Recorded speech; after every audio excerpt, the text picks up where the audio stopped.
La Bible de A à Z. Le puits. Des choses nécessaires à la vie. Le livre du Siracide nomme en premier lieu l'eau. Siracide chapitre 29, verset 21. Siracide chapitre 39, verset 26.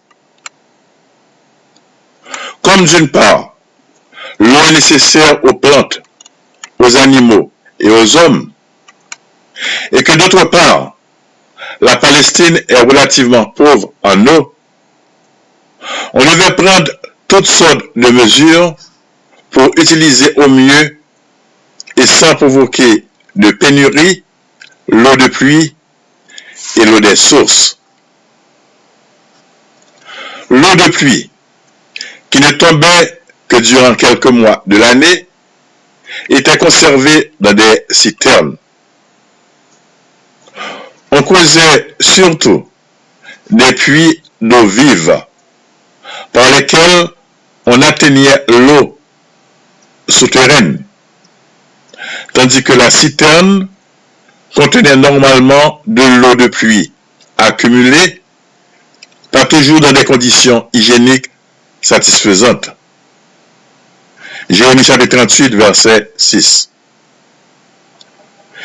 Les puits ne se présentaient que dans la plaine.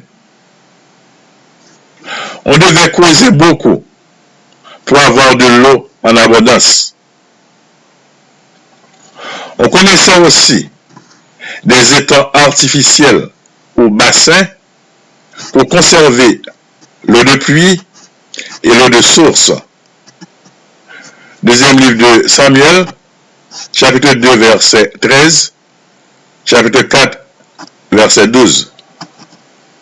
Premier livre des rois, chapitre 22, verset 38. Cantique des cantiques, chapitre 7, verset 5. Jérusalem en possédait plusieurs.